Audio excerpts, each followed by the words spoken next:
खड़ा हो खो। रेलवे वाला पैंट रखा हो, एसी वाला ऐसे पहले बड़ा कि ठंडा लगी एसी वाला हो। कौना ट्रेन में से ले लो गोदिया में क्या आप खड़ा खड़ा खड़ा आओ खड़ा हो जाओ। सावधान सावधान। हाँ डांड मारेगा डांड। हाँ जैकेट खोल दो वो मर दे फाड़ा। ऐसे गर्मी में जैकेट पहले बनो कौन बलिया गिरा के आदमी भला लगे रहा है। देखा तो कि खुलो रहा जय दी जय दी जय दी। हाँ हट जाए आ जा जय जय दी। हाँ ताकि खोलो कुर्ता कुर्ता खोल दो कोनो दिक्कत नहीं है। अब तब कई के नौकरिया जाके तीन रात बजहनी और दिया कहते के राजा जी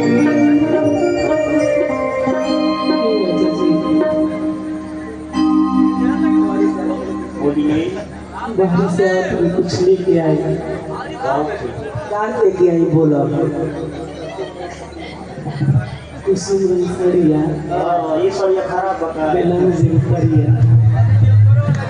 देखो राजा जी के तो बोलौले बाड़ू राजा जी आइलो बड़ा लेकिन राजा जी तार क्रॉसे करे के फेरा में बड़ा हमारा नाम राजा जी है। हमरा ये के बुझाते कि ऊपर हाई कोर्ट डिजाइन है भाई।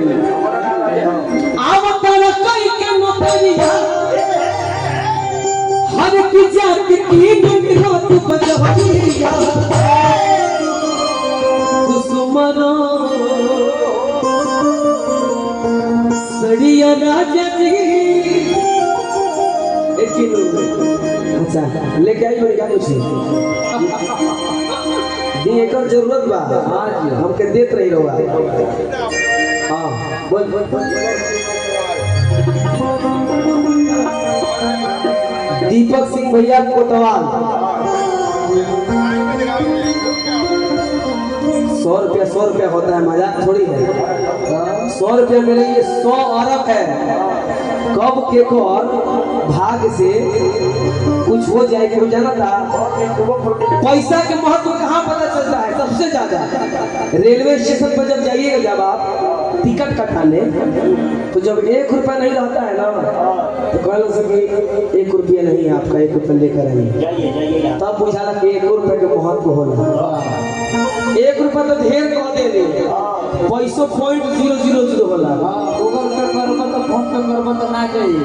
गूगल पे तो रिचार्ज कितना होला 299 300 डलबा तो ना होई तार 299 रुपए डाले के पड़े 1 रुपया कुल के महत्व बा। कुसुमर सड़िया राजा जी ए चाचा ए चाचा ए चाचा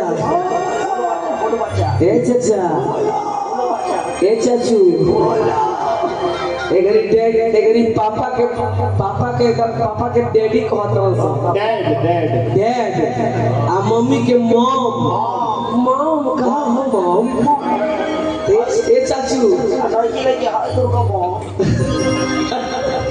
कुसुमर सड़िया राजा जी ब्लाउज को करिया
लेके आयु हो जैसे लेके आयु हो उससे दे के आओ।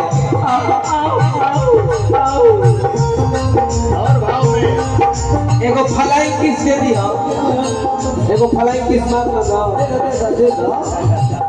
रुको एने आओ, पहले अंजलि जी तू एगो मुर्गी मारो, मैं कहा खाई निकाल में एगो मार तो बुझिया मन हिल जाएगा। लाली रे पल्ला की गया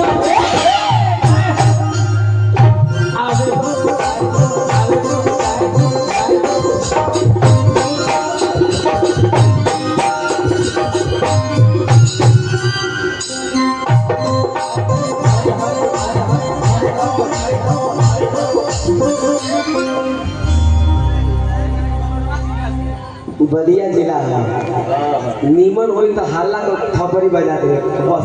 जहाँ नीमन लाग जाई वहाँ अपन से ताली बजा दे कहे के ना पड़े। एंजली अंजलि टू और जल कर भागा जी भागा जी। अरे आता नहीं है तो क्या है, आ जाएगा ना। आज पहली बार मिली हो, 2-3 बार मिली होगी तो सब आ जाएगा। पहला बार तो नहीं दिक्कत होला, लेकिन बाद बार तो मैनेज हो जाएगा। हम सिखा ना देंगे आपको, टेंशन कहीं नहीं। अरे मन तू गजल आ दे, तू ढेर देना तो बगल के होके बगल वाला आदमी बहुत खराब आदमी होला। अच्छा ठीक है बाबा मारा कौन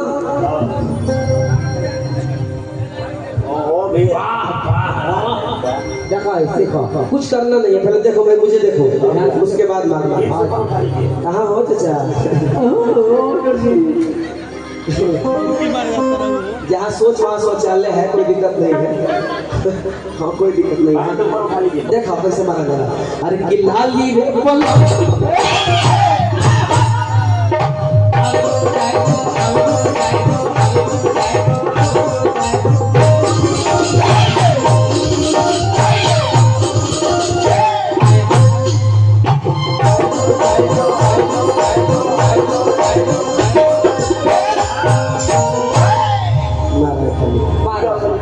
देख ले लूनू, मर्द सब कुछ कर सकता है, लेकिन क्या कहेगा। अरे अरे तू ऐसे ऐसे करद करद घूस बन जाई। एकनी के था भगवान ने लगेलन तो तारा